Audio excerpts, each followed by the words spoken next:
ਖਾਲਸਾ ਵਾਹਿਗੁਰੂ ਜੀ ਕੀ ਫਤਿਹ। ਤਹਿ ਮਨ ਕੀ ਤਬ ਜਾਣ ਕੈ ਐਸ ਭਿਖਾਰੀ ਕੀਨ। ਜੁਗੋ ਜੁਗੋ ਟਲ ਗਿਆਨ ਸਮੁੰਦਰ ਬਾਣੀ ਦੇ ਬੋਹਿਤ।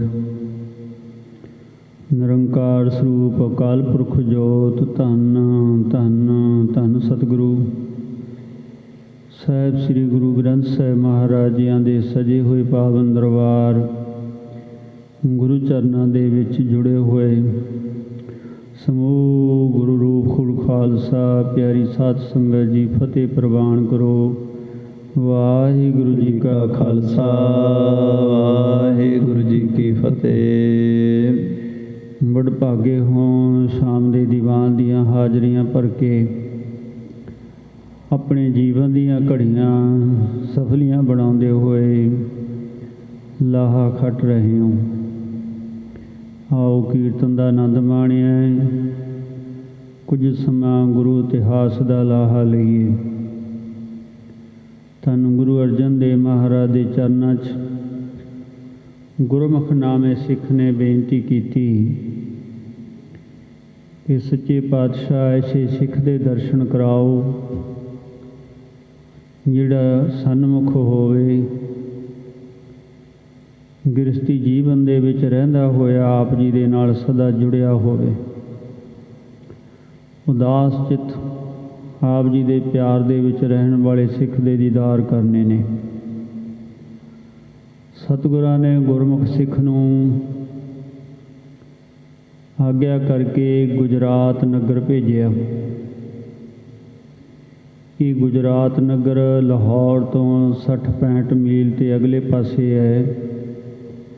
ਪੰਜਾਬ ਦਾ ਇਲਾਕਾ ਸੀ ਕਿਸੇ ਸਮੇਂ, ਸਾਰਾ ਹੁਣ ਪਾਕਿਸਤਾਨ 'ਚ ਚਲਿਆ ਗਿਆ। ਹਰਗੋਬਿੰਦ ਸਾਹਿਬ ਮਹਾਰਾਜ ਜੀ ਵੀ ਇਸ ਨਗਰ ਗਏ ਹੋਏ ਨੇ। ਸੋ ਇਸ ਤਰ੍ਹਾਂ ਇਹ ਸਿੱਖ ਸਤਿਗੁਰਾਂ ਦੀ ਆਗਿਆ ਪਾ ਕੇ ਗੁਜਰਾਤ ਨਗਰ ਪਹੁੰਚ ਜਾਂਦਾ ਹੈ। ਮਹਾਰਾਜ ਨੇ ਨਾਮ ਦੱਸਿਆ ਸੀ ਕਿ ਭਾਈ ਭਿਖਾਰੀ ਜੀ ਸਾਡੇ ਸਿੱਖ ਨੇ, ਉਹਨਾਂ ਦੇ ਘਰੇ ਜਾਣਾ ਹੈ। ਬੜੇ ਪਿਆਰ ਨਾਲ ਗਿਆ, ਭਾਈ ਭਿਖਾਰੀ ਜੀਆਂ ਨੂੰ ਮਿਲਿਆ। ਭਾਈ ਭਿਖਾਰੀ ਜੀ ਜਿਨ੍ਹਾਂ ਨੂੰ ਆਪਾਂ ਦਰੀਆਂ ਵੀ ਕਹਿ ਦਿੰਦੇ ਹਾਂ, ਪੱਲੀਆਂ ਵੀ ਕਹਿ ਦਿੰਦੇ ਹਾਂ, ਸਫਾਂ ਵੀ ਕਹਿ ਦਿੰਦੇ ਹਾਂ, ਉਹ ਉਹਨਾਂ ਨੂੰ ਸਿਉਂ ਰਹੇ ਸੀ, ਗੰਢ ਰਹੇ ਸਨ। ਬੜੇ ਪਿਆਰ ਨਾਲ ਮਿਲੇ, ਕੋਲ ਬੈਠ ਜਾਂਦਾ ਹੈ। ਭਾਈ ਭਿਖਾਰੀ ਜੀ ਫਿਰ ਆਪਣੇ ਕੰਮ ਲੱਗ ਜਾਂਦੇ ਨੇ। ਇੱਥੇ ਤੱਕ ਇਤਿਹਾਸ ਕੱਲ੍ਹ ਸੁਣਿਆ। ਆਓ ਅਗਲਾ ਇਤਿਹਾਸ ਸਰਵਣ ਕਰਨ ਵਾਸਤੇ ਮਨ ਜੋੜਦੇ ਹੋਏ ਰਸਨਾ ਪਵਿੱਤਰ ਕਰੀਏ, ਉਚਾਰਨ ਕਰੀਏ। ਸਤਨਾਮ ਸ੍ਰੀ ਵਾਹਿਗੁਰੂ ਸਾਹਿਬ ਜੀਓ। ਸਤਨਾਮ ਸ੍ਰੀ ਵਾਹਿਗੁਰੂ ਸਾਹਿਬ ਜੀਓ। ਤੈ ਮਨ ਕੀ ਤਬ ਜਾਣ ਕੈ ਐਸ ਭਿਖਾਰੀ ਕੀਨ। ਸਿੱਖ ਜਦੋਂ ਕੋਲ ਬੈਠ ਗਿਆ, ਦੇਖਦਾ ਭਾਈ ਭਿਖਾਰੀ ਜੀਆਂ ਨੂੰ ਕਾਰੇ ਲੱਗਿਆ ਹੋਇਆ, ਸੋਚਦਾ ਕਿ ਕੰਮ ਲੱਗੇ ਹੋਏ ਨੇ। ਭਾਈ ਭਿਖਾਰੀ ਜੀ ਇਹਦੇ ਮਨ ਦੀ ਜਾਣ ਕੇ ਇਸ ਤਰ੍ਹਾਂ ਕਰਦੇ ਹਨ। ਗੁਰਮੁਖ ਕਰ ਨਿਜ ਕਰ ਗਹਿਓ, ਬੜੋ ਹਰਖ ਚਿਤ ਲੀਨ। ਉੱਠ ਕੇ ਖੜੇ ਹੋਏ ਭਾਈ ਗੁਰਮੁਖ ਸਿੱਖ ਨੂੰ ਵੀ ਨਾਲ ਲੈ ਲਿਆ, ਹੱਥ ਵਿੱਚ ਹੱਥ ਫੜ ਕੇ ਬੜੇ ਪਿਆਰ ਦੇ ਨਾਲ ਦਿਖਾਉਂਦੇ ਨੇ। ਚੌਪਾਈ ਵਿਵਾਹ ਸਮਗਰੀ ਤਾਹੇ ਦਿਖਾਈ। ਘਰੇ ਅੰਦਰ ਲੈ ਜਾਂਦੇ ਨੇ, ਜੋ ਵਿਆਹ ਦਾ ਸਮਾਨ ਸਾਰਾ ਤਿਆਰ ਕੀਤਾ ਹੋਇਆ ਜਾਂ ਕਰ ਰਹੇ ਸੀ ਦਿਖਾਇਆ ਹੈ। ਬਸਤਰ ਸ਼ਸਤਰ ਜੋ ਬਣਤ ਬਣਾਈ। ਜੋ ਬਣਤ ਬਣ ਰਹੀ ਸੀ, ਬਸਤਰ ਵੀ, ਹੋਰ ਵੀ ਜੋ ਜੋ ਵਸਤੂਆਂ ਦੀ ਲੋੜ ਸੀ ਸਾਰੀ ਹੀ। ਭੂਖਣ ਸੁਤਤੀ ਕੇਰ ਅਪਾਰਾ। ਆਪਣੇ ਪੁੱਤਰ ਤੇ ਨੂੰਹ ਵਾਸਤੇ ਜਿਹੜੇ ਗਹਿਣੇ ਸੀ, ਗਹਿਣੇ ਵੀ ਤਿਆਰ ਹੋ ਰਹੇ ਨੇ। ਕਛ ਘੜੇ ਕਛ ਘੜਤ ਸੁਨਾਰਾ। ਕੁਝ ਘੜੇ ਹੋਏ ਸੀ ਉਹ ਦਿਖਾਏ, ਕੁਝ ਦੱਸਿਆ ਵੀ ਹੋਰ ਬਣ ਕੇ ਆ ਜਾਣਗੇ। ਚਲ ਪੁਨ ਔਰ ਦਿਖਾਈ ਆਗੇ। ਅੱਗੇ ਜਾ ਕੇ ਫਿਰ ਅੱਗੇ ਹੋਰ ਕੋਠੜੀ ਸੀ, ਉਹਦੇ ਵਿੱਚ ਅੱਗੇ ਲੈ ਜਾਂਦੇ ਹਨ। ਜੈ ਕੋਠਾ ਥੋ ਭਰੀ ਮਠਾਈ, ਜਿੱਥੇ ਕੋਠੇ ਵਿੱਚ ਮਠਿਆਈ ਰੱਖੀ ਹੋਈ ਹੈ ਬਣਾ ਬਣਾ ਕੇ। ਆਗੇ ਕੁਠੜੀ ਮਹੇ ਦਿਖਾਵਾ, ਅੱਗੇ ਕੋਠੜੀ ਦੇ ਨਾਲ ਇੱਕ ਪਾਸੇ ਹੋਰ ਵੀ ਦਿਖਾਇਆ।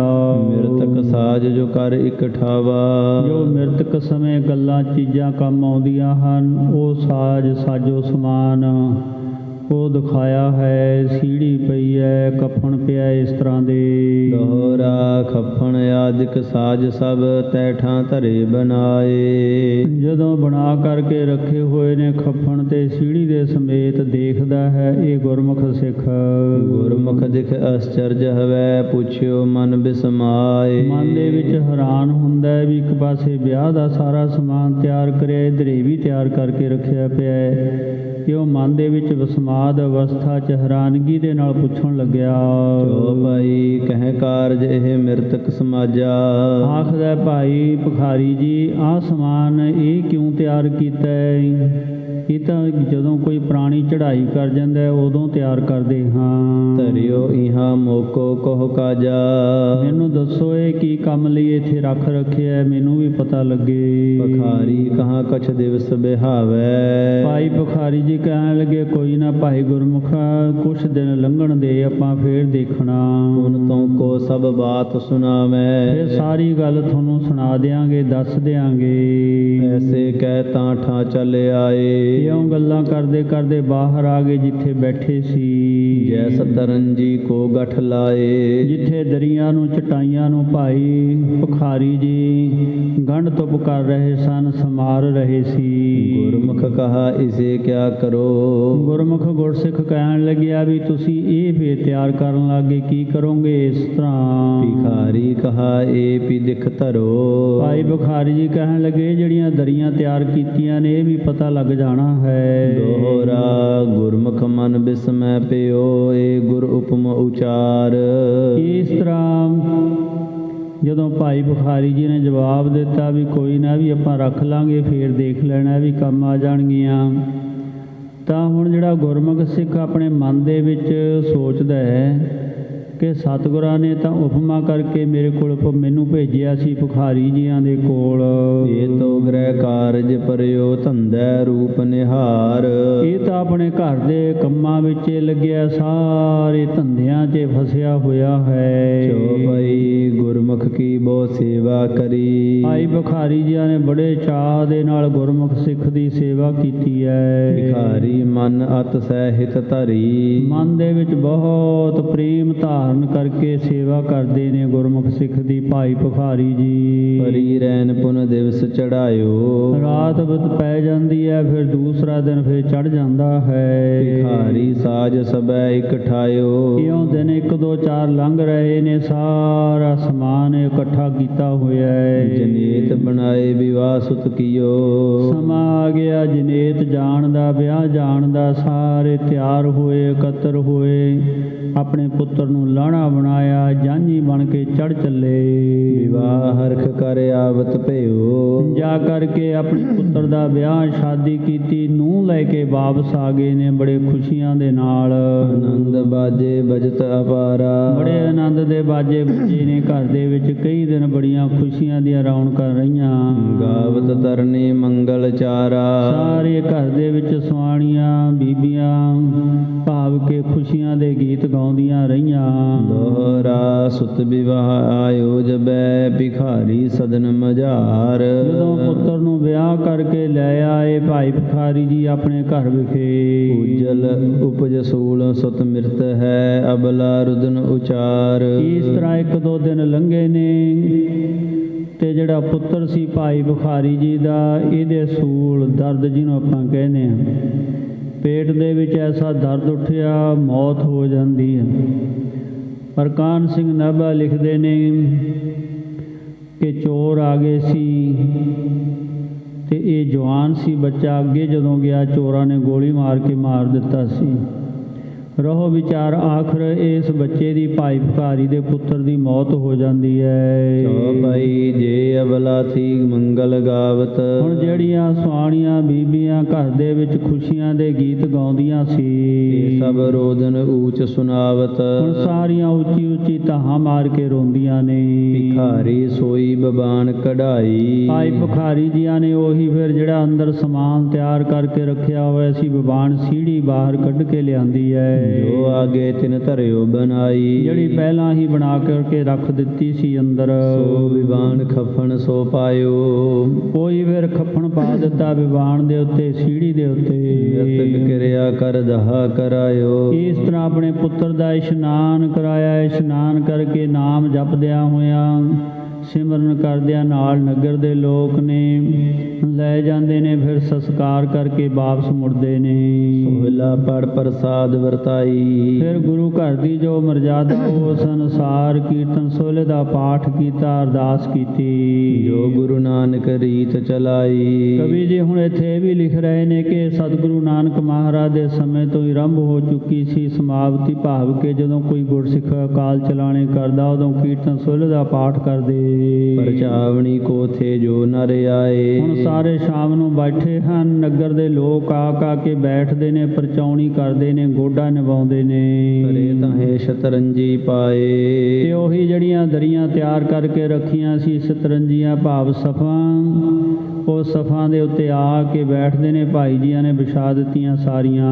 ਦੇਖ ਗੁਰਮੁਖ ਮਨ ਮੈਂ ਬਿਸਮ ਪਇਓ। ਹੁਣ ਗੁਰਮੁਖ ਸਿੱਖ ਵੀ ਨਾਲ ਏ ਸੀ, ਸਾਰਾ ਕੁਝ ਕਿਰਿਆ ਨਾਲ ਕਰਾਈ ਤੇ ਮਨ ਦੇ ਵਿੱਚ ਬੜਾ ਹੈਰਾਨ ਹੈ, ਵਿਸਮਾਦ ਹੈ। ਕਿਆ ਕੌਤਕ ਏ ਪ੍ਰਭ ਜੀ ਕਿਓ। ਇਹ ਪਰਮੇਸ਼ਰ ਸਤਿਗੁਰਾਂ ਨੇ ਕੀ ਕੌਤਕ ਕਰ ਦਿੱਤਾ ਹੈ। ਦੋਹਰਾ ਪਰਚਾਵਣੀ ਕਰ ਸਭ ਲੋਕ ਗਏ ਆਪਣੇ ਸਦਨ ਮਝਾਰ।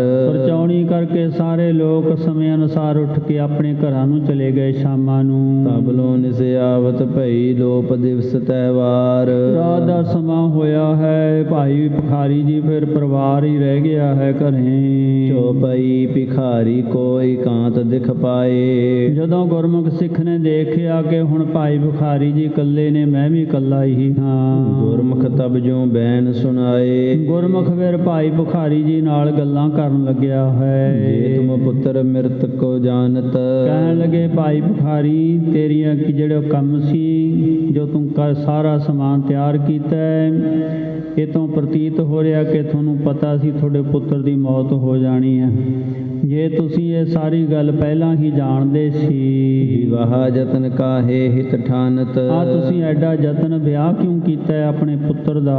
ਵਿਵਾਹ ਕਰਨ ਕੀ ਜੇ ਥੀ ਚਾਹਾ। ਜੀ ਵਿਵਾਹ ਕਰਨ ਦੀ ਚਾਹਨਾ ਹੀ ਸੀ ਕਿ ਪੁੱਤਰ ਵਿਆਹ ਕੇ ਲਿਆਉਣਾ ਹੈ। ਸੁਤ ਕੀ ਉਮਰ ਗੁਰੂ ਤੇ ਪਾਹਾ। ਤਾਂ ਸਤਿਗੁਰਾਂ ਨੂੰ ਬੇਨਤੀ ਕਰਕੇ ਆਪਣੇ ਪੁੱਤਰ ਦੀ ਉਮਰ ਲੰਮੀ ਕਰਾਉਣੀ ਸੀ। ਗੁਰਮੁਖ ਜਬ ਇਹ ਭਾਂਤ ਬਖਾਨੇ। ਜਦੋਂ ਇਸ ਤਰ੍ਹਾਂ ਗੁਰਮੁਖ ਸਿੱਖ ਨੇ ਕਿਹਾ।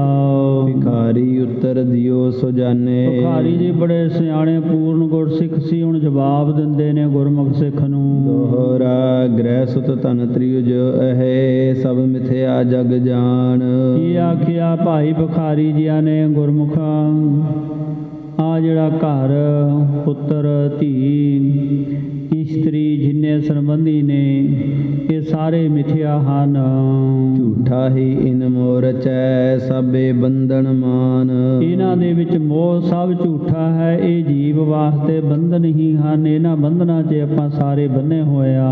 ਕਿਉ ਭਾਈ ਝੂਠ ਸਮਗਰੀ ਇਹ ਜਗ ਜਾਨੋ। ਇਹ ਜਗਤ ਸਾਰਾ ਹੀ ਝੂਠ ਦਾ ਪਸਾਰਾ ਹੈ। ਜਿਨ ਕੇ ਹੇਤ ਜਤਨ ਕਿਆ ਠਾਨੋ। ਕੂੜ ਰਾਜਾ ਕੂੜ ਪਰਜਾ ਕੂੜ ਸਭ ਸੰਸਾਰ ਕੂੜ ਮੰਡਪ ਕੂੜ ਮਾੜੀ ਕੂੜ ਬੈਸਣਹਾਰ। ਗੁਰੂ ਨਾਨਕ ਮਹਾਰਾਜ ਕਥਨ ਕਰਦੇ ਨੇ ਵੀ ਜਿਨ੍ਹਾਂ ਵਾਸਤੇ ਦਿਨ ਰਾਤ ਲੱਗਿਆ ਹੋਇਆ, ਇਹ ਸਾਰਾ ਝੂਠ ਦਾ ਪੰਸਾਰ ਹੈ, ਇਹ ਸਦਾ ਰਹਿਣਾ ਨਹੀਂ ਹੈ। ਸਿੱਖੀ ਸਿਦਕ ਭਰੋਸਾ ਦਾਨ।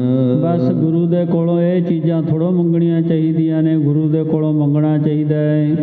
ਸੱਚੇ ਪਾਤਸ਼ਾਹ ਜਿਵੇਂ ਅਰਦਾਸ 'ਚ ਸਿੱਖੀ ਸਿਦਕ ਭਰੋਸਾ ਇਹ ਦਾਨ ਮੰਗਣਾ ਚਾਹੀਦਾ ਹੈ। ਗੁਰ ਤੇ ਮੰਗੀਐ ਨਾਮ ਨਿਧਾਨ। ਫਿਰ ਗੁਰੂ ਦੇ ਕੋਲੋਂ ਨਾਮ ਦਾ ਖਜ਼ਾਨਾ ਮੰਗੀਏ। ਸਦ ਆਨੰਦ ਗੁਰ ਭਾਣੇ ਕਰੀਐ। ਸਦੀਵ ਕਾਲ ਹੀ ਗੁਰੂ ਦੇ ਭਾਣੇ ਦੇ ਵਿੱਚ ਆਨੰਦ ਰਹਿਣਾ ਚਾਹੀਦਾ ਸਿੱਖ ਨੂੰ। ਜੋ ਗੁਰ ਭਾਣਾ ਸਤ ਵਿਚਰੀਐ। ਜਦੋਂ ਕੋਈ ਗੁਰੂ ਦਾ ਭਾਣਾ ਵਰਤਦਾ ਹੈ, ਗੁਰਮੁਖ ਤੇਰਾ ਭਾਣਾ ਭਾਵੈ, ਉਹਨੂੰ ਸਤ ਕਰਕੇ ਮੰਨੀਏ। ਜਿਸ ਕੀ ਵਸਤ ਸੋਏ ਜੋ ਲੇਵੈ। ਜਿਸ ਵਾਹਿਗੁਰੂ ਦੀ ਇਹ ਵਸਤੂ ਹੈ, ਉਹ ਵਾਹਿਗੁਰੂ ਇਹ ਲੈ ਗਿਆ ਹੈ। ਜਿਸ ਕੀ ਵਸਤ ਤਿਸ ਆਗੈ ਰੱਖੈ, ਪ੍ਰਭ ਕੀ ਆਗਿਆ ਮਾਨੈ ਮਤ ਹੈ। ਜਿਸ ਕੀ ਬਾਤ सोई ਲੈ जाएगा, रोस किस ऐसे क्योंकि क्या कीजै, की रोस करिए। ਇਹੀ ਗੁਰਮੁਖ ਦਾ ਭਾਣੇ ਵਿੱਚ ਆਉਣਾ ਹੈ। ਭਾਣੇ ਗੁਰਸਿੱਖ ਹਰਖ ਧਰੇਵੈ। ਕਿਉਂ ਜਿਹੜਾ ਗੁਰੂ ਦਾ ਸਿੱਖ ਉਹ ਭਾਣੇ ਦੇ ਵਿੱਚ ਖੁਸ਼ ਰਹਿੰਦਾ ਹੈ ਕਿ ਮੇਰੇ ਗੁਰੂ ਦੇ ਭਾਣੇ 'ਚ ਮੈਂ ਆਨੰਦ ਹਾਂ। ਦੋਹਰਾ ਔਰ ਬਾਤ ਇਨਕੀ ਸੁਨੋ, ਭਈ ਮ੍ਰਿਤ ਜੈ ਹੇਤ। ਇੱਕ ਗੱਲ ਅਗਲੀ ਹੋਰ ਵੀ ਕਹਿੰਦੇ ਨੇ ਭਾਈ ਭੁਖਾਰੀ ਜੀ, ਚੂੜਾਮਨ ਕਵੀ ਭਾਈ ਸੰਤੋਖ ਸਿੰਘ ਜੀ ਨੇ ਵੀ ਇਹ ਗੱਲ ਕਹੀ ਹੈ ਕਿ ਇਹ ਜਿਹੜਾ ਮੇਰਾ ਪੁੱਤਰ ਸੀ ਜਾਂ ਇਹ ਹੁਣ ਮੇਰੀ ਨੂੰਹ ਬਣ ਕੇ ਜਿਹੜੀ ਆਈ ਹੈ, ਇਹ ਵੀ ਇੱਕ ਸੰਸਾਰ ਦੀ ਰਚਨਾ ਹੈ, ਕਾਰਨ ਹੈ। ਪੂਰਵ ਜਨਮ ਮੋਹ ਪੁੱਤਰ ਜੋ ਤਪਸੀ ਤਪੈ ਨਕੇਤ। ਕਿਉਂਕਿ ਪੂਰਵ ਜਨਮ ਦੀ ਖੇਡ ਸੀ। ਪੂਰਵ ਜਨਮ ਦੇ ਪਿਛਲੇ ਕਰਮ ਕੀਤੇ ਹੋਏ ਇਨਸਾਨ ਸੰਸਾਰ ਦੇ ਵਿੱਚ ਮਿਲਦਾ ਤੇ ਭੋਗਦਾ ਹੈ। ਧੰਨ ਗੁਰੂ ਤੇਗ ਬਹਾਦਰ ਸਾਹਿਬ ਮਹਾਰਾਜ ਜੀ ਇਸ ਗੱਲ ਦੀ ਮੋਹਰ ਵੀ ਲਾਉਂਦੇ ਨੇ, ਮਾਤ ਪਿਤਾ ਬੰਤਾ ਸੁਤ ਬੰਧਪ, ਇਸ਼ਟ ਮੀਤ ਅਰ ਭਾਈ। ਪੂਰਬ ਜਨਮ ਕੇ ਮਿਲੇ ਸੰਜੋਗੀ, ਅੰਤਹ ਕੋ ਨਾ ਸਹਾਈ। ਧੰਨ ਗੁਰੂ ਅਰਜਨ ਦੇਵ ਮਹਾਰਾਜ ਜੀ ਨੇ ਵੀ ਇਹ ਜੈਤਸਰੀ ਰਾਗ ਦੇ ਵਿੱਚ ਬਚਨ ਕੀਤਾ ਹੋਇਆ। ਸੋ ਇਸ ਤਰ੍ਹਾਂ ਇਹ ਤਾਂ ਸਾਡੇ ਪਿਛਲੇ ਜਨਮਾਂ ਦੀ ਖੇਡ ਹੈ। ਪਿਛਲੇ ਜਨਮਾਂ ਦੇ ਕਰਮਾਂ ਕਰਕੇ ਅਸੀਂ ਇੱਕ ਦੂਸਰੇ ਦੇ ਮਿਲਾਪ ਦੇ ਵਿੱਚ ਆਉਂਦੇ ਹੋਏ ਕਰਮ ਭੋਗਦੇ ਹਾਂ। ਚੌਪਈ ਬਨ ਮੈਂ ਸਦਾ ਰਹਿ ਤਪ ਲੀਨਾ। ਇਹ ਇੱਕ ਤਪਸੀ ਸੀ ਜਿਹੜਾ ਬਨ ਦੇ ਵਿੱਚ ਰਹਿੰਦਾ ਹੋਇਆ ਤਪ ਦੇ ਵਿੱਚ ਲੀਨ ਰਹਿੰਦਾ ਹੈ। ਮਨ ਇੰਦਰੈ ਸਭ ਹੀ ਦ੍ਰਿੜ ਕੀਨਾ। ਜਿਹਨੇ ਆਪਣੇ ਮਨ ਨੂੰ ਵਸ ਕੀਤਾ, ਇੰਦਰੀਆਂ ਨੂੰ ਵਸ ਕੀਤਾ ਸੀ, ਤਪਿਆ ਹੈ। ਜਬ ਖੁਦਿਆ ਤੈ ਤਨ ਤਪਤਾਵੈ। ਜਦੋਂ ਕਿਤੇ ਲੋੜ ਪੈਂਦੀ ਇਹਨੂੰ ਭੁੱਖ ਲੱਗਦੀ, ਭੋਜਨ ਪਾਣੀ ਦੀ ਚਾਹਨਾ ਹੁੰਦੀ। ਨਗਰ ਏਕ ਗ੍ਰਹਿ ਮੰਗ ਆਕਾਵੈ। ਤੇ ਨਗਰ ਦੇ ਵਿੱਚ ਆ ਜਾਂਦਾ, ਇੱਕ ਘਰ ਤੋਂ ਮੰਗ ਕੇ, ਸਾਰਿਆਂ 'ਚ ਨਹੀਂ ਸੀ ਫਿਰਦਾ। ਇੱਕ ਘਰ ਤੋਂ ਮੰਗ ਕੇ ਭੋਜਨ ਲੈ ਕੇ ਛਕ ਕੇ ਵਾਪਸ ਮੁੜ ਜਾਂਦਾ। ਬੋਹਰੋ ਕਰਨ ਜਾਏ ਤਪ ਲਾਗੈ। ਵਾਪਸ ਮੁੜ ਕੇ ਜਾ ਕੇ ਫਿਰ ਤਪ ਕਰਦਾ ਸੀ। ਹੋਰ ਕਿਸੂ ਤੇ ਕਛੂ ਨ ਮੰਗੈ। ਹੋਰ ਕਿਸੇ ਤੋਂ ਨਾ ਕੁਛ ਮੰਗਦਾ ਸੀ, ਨਾ ਕਿਸੇ ਨਾਲ ਬਾਹਲਾ ਸੰਬੰਧ ਰੱਖਦਾ ਹੈ। ਇੱਕ ਦਿਵਸ ਨਗਰੀ ਮੈਂ ਆਇਓ। ਇੱਕ ਦਿਨ ਐਸਾ ਹੋਇਆ ਨਗਰ ਦੇ ਵਿੱਚ ਆਇਆ ਭੋਜਨ ਛਕਣ ਵਾਸਤੇ। ਭੋਜਨ ਕਰਤੈ ਉਦਰ ਭਰਾਇਓ। ਜਿਸ ਘਰ ਦੇ ਦਰਵਾਜ਼ੇ ਖੜਕਾਏ ਉਹਨਾਂ ਨੇ ਭੋਜਨ ਛਕਾ ਦਿੱਤਾ। ਰੱਜ ਕੇ ਭੋਜਨ ਛਕ ਕੇ ਵਾਪਸ ਮੁੜਿਆ। ਦੋਹਰਾ ਉਦਰ ਪੂਰ ਜਬ ਨਿਕਸਿਓ, ਤਪਸੀ ਮਨ ਸੁਖ ਪਾਏ। ਇਹ ਜਿਹੜਾ ਤਪੀਆ ਸੀ, ਜਦੋਂ ਭੋਜਨ ਛਕ ਕੇ ਮਨ ਦੇ ਵਿੱਚ ਸੁਖ ਪਾ ਕੇ ਵਾਪਸ ਮੁੜਿਆ। ਕਿਸੀ ਗਲੀ ਬੇਸਵਾ ਸਦਨ ਆਏ ਖੜੀ ਸਮੂਹਾਏ। ਜਿਸ ਗਲੀ ਬਾਜ਼ਾਰ ਦੇ ਵਿੱਚ ਦੀ ਲੰਘਿਆ ਜਾ ਰਿਹਾ ਸੀ, ਉਸ ਬਾਜ਼ਾਰ ਦੇ ਵਿੱਚ ਬੇਸਵਾ ਦਾ ਘਰ ਸੀ। ਅੱਗੇ ਉਹ ਬੇਸਵਾ ਬਾਜ਼ਾਰ ਦੇ ਵਿੱਚ ਸਾਹਮਣੇ ਖੜੀ ਸੀ ਆਪਣੇ ਘਰ ਤੋਂ ਬਾਹਰ।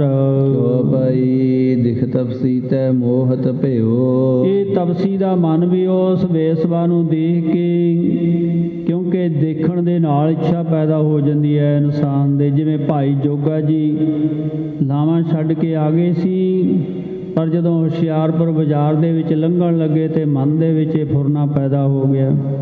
ਤੋ ਉਸ ਸਮੇਂ ਇਹ ਤਪਸੀ ਦੇ ਮਨ ਦੇ ਵਿੱਚ ਵੀ ਕੁਛ ਫੁਰਨਾ ਆਇਆ। ਮਿਲਣ ਤਾਏ ਤ੍ਰਿਯ ਕੋ ਚਿਤ ਕਿਓ। ਮਨ ਦੇ ਵਿੱਚ ਚਾਹਿਆ ਕਿ ਮਿਲਣਾ ਚਾਹੀਦਾ ਹੈ। ਬੇਸਵਾ ਤਪਸੀ ਰੂਪ ਨਿਹਾਰਾ।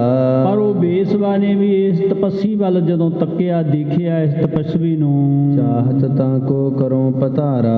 ਉਹਨੇ ਮਨ ਦੇ ਵਿੱਚ ਇੱਕ ਫੁਰਨਾ ਕਰਿਆ ਕਿ ਕਿਉਂ ਨਾ ਮੈਂ ਇਹਨੂੰ ਆਪਣਾ ਪਤੀ ਹੀ ਬਣਾ ਲਵਾਂ। ਲੋਕ ਲਾਜ ਕਰ ਦੋ ਉਠਾ ਕੇ। ਪਰ ਹੁਣ ਦੋਹਾਂ ਦੇ ਵਿੱਚ ਲੋਕ ਲਾਜ ਸੀ, ਸੰਸਾਰ ਦੀ ਲਾਜ। ਤਪਸਵੀ ਨੂੰ ਇਹ ਸੀ ਕਿ ਮੈਂ ਤਪ ਕਰਦਾ ਹਾਂ, ਉਹਨੂੰ ਇਹ ਸੀ ਕਿ ਮੈਂ ਕੰਚਨੀ ਹਾਂ, ਬੇਸਵਾ ਕੀ ਲੋਕ ਕਹਿਣਗੇ। ਇਉਂ ਦੋਹਾਂ ਦੇ ਮਨ ਦੇ ਵਿੱਚ ਸ਼ਰਮਿੰਦਗੀ ਆਈ। ਮਨਸਾ ਪੂਰਨ ਭਈ ਨ ਵਾਂਕੇ। ਪਰ ਇਹਨਾਂ ਦਾ ਆਪਸ ਵਿੱਚ ਹੀ ਮਨ ਦਾ ਜਿਹੜਾ ਫੁਰਨਾ ਸੀ ਉਹ ਨਾ ਪੂਰਾ ਹੋ ਸਕਿਆ। ਦੋਹਰਾ ਪਰਸਪਰ ਲੋਚਨ ਤਾਹੇ ਕੇ ਭੇ ਮੋਹਤ ਤਹਿਵਾਰ। ਕਿਉਂਕਿ ਇੱਕ ਦੂਸਰੇ ਦੇ ਅੰਦਰ ਇਹ ਇੱਕ ਬੀਜ ਹੁੰਦਾ ਜਿਹੜਾ ਇਨਸਾਨ ਦੇ ਅੰਦਰ ਇੱਛਾ ਦਾ ਬੀਜ ਬੀਜਿਆ ਜਾਂਦਾ ਹੈ। ਕਿਉਂਕਿ ਇਸੇ ਨੂੰ ਫੁਰਨਾ ਕਹਿੰਦੇ ਨੇ।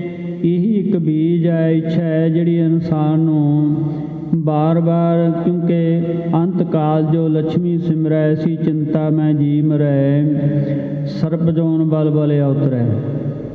अंत काल जी स्त्री सिमरै सी चिंता मैं जी मरै बीसवा जोन बल बल अवतरै।